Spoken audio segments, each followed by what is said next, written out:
Back to back LC জালিয়াতি, অবৈধ বৈদেশিক মুদ্রা লেনদেন এবং গ্রাহকদের নামে ভুয়া ঋণ সৃষ্টি এমন গুরুতর অভিযোগ উঠেছে প্রিমিয়ার ব্যাংকের নারায়ণগঞ্জ শাখার বিরুদ্ধে। ২৬টি রপ্তানিমুখী পোশাক কারখানার মালিকদের দাবি, ব্যাংকের এসব অনিয়ম এখন চরম আর্থিক সংকটে পড়েছে তাদের প্রতিষ্ঠান। এরই মধ্যে ২৬টি রপ্তানিমুখী পোশাক কারখানার মধ্যে ২৩টি বন্ধ হয়ে গেছে। শনিবার রাজধানীর ইকোনমিক রিপোর্টার্স ফোরামে আয়োজিত সংবাদ সম্মেলনে এসব অভিযোগ তুলে ধরেন ক্ষতিগ্রস্ত ব্যবসায়ীরা। লিখিত বক্তব্য পাঠ করেন ডয়েচল্যান্ড অ্যাপারেলস লিমিটেডের ব্যবস্থাপনা পরিচালক আরিফুর রহমান। স্যান্ডেলিনা সো, রূপচর্চায় আভিজাত্য।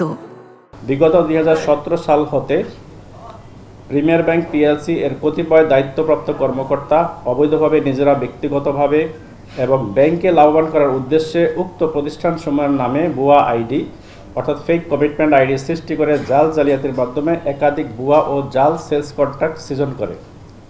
উক্ত জাল সেলস কন্ট্রাক্টের বিপরীতে একাধিক জাল ব্যাক টু ব্যাক এলসি খোলা হয় এবং ওই ব্যাক টু ব্যাক ঋণপত্র কাঁচামাল সরবরাহ গ্রহণের পরিবর্তে এর মূল্য নগদায়নের মাধ্যমে প্রতিষ্ঠানসমূহের সম্পূর্ণ অজ্ঞাতসারে ও অনুমতি ব্যতি রেখে চলতি হিসাবে টাকা জমা করে এবং ওই টাকা দিয়ে 12 থেকে 15 টাকা অতিরিক্ত দরে ডলার ক্রয়ের মাধ্যমে বৈদেশিক মুদ্রা হিসেবে স্থানান্তর করে সৃজনকৃত দায় পরিশোধ করা হয়।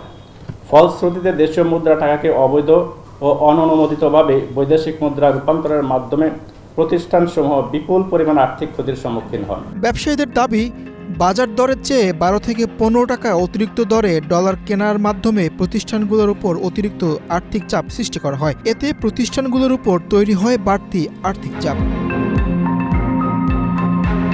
এছাড়াও রপ্তানি আয়ের বিপরীতে চলতি হিসাবে অর্থ জমা দেখিয়ে পরে সেই অর্থ ব্যবহার করা হয় কথিত এলসির দায় সমন্বয়ে। ব্যবসায়ীদের দাবি, এই প্রক্রিয়ায় তাদের অজান্তে সৃষ্টি করা হয়েছে ফোর্স লোন ও ডিমান্ড লোন। পরে সেই ঋণের উপর আরোপ করা হয়েছে বিপুল সুদ। আমার এই অস্বাভাবিক টাকা যে ঢুকতেছে, এটা আমার জন্য সমস্যা হচ্ছে।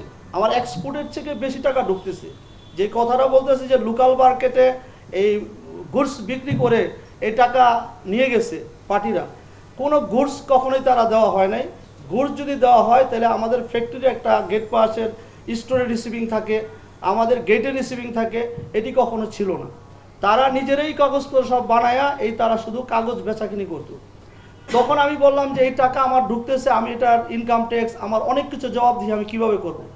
তখন উনি এক সময় আমার সাথে ওইখানকার যে সেকেন্ড ম্যান মুশফিক ছিল, রীতিমতো একটা হট্টগোল অবস্থা যে আমার এই যে ব্যাক টু ব্যাক এলসি আপনারা অবৈধ ফেক এলসি খুলতেছেন, এটার জবাব কে দিবে।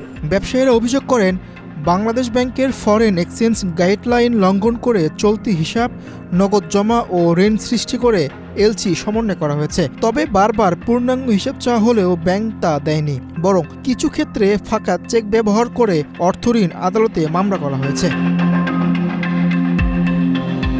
ব্যাংকের আরোপিত ঋণের পরিমাণ প্রকৃত অবস্থার সঙ্গে সামঞ্জস্য নয় বলে দাবি করেন ভুক্তভোগীরা। তাদের মতে 2023 সাল পর্যন্ত কোনো বড় অস্বাভাবিক দায় না থাকলেও 2024 সালে হঠাৎ বিপুল অঙ্কে ঋণ দেখানো হয়, যা তারা অযৌক্তিক ও অস্বাভাবিক বলেও উল্লেখ করেন। আমাদেরকে জানানো হয়েছে, আসলে আমাদেরকে তো টোটাল যোগ করে কখনো আমাদেরকে দেয় নাই।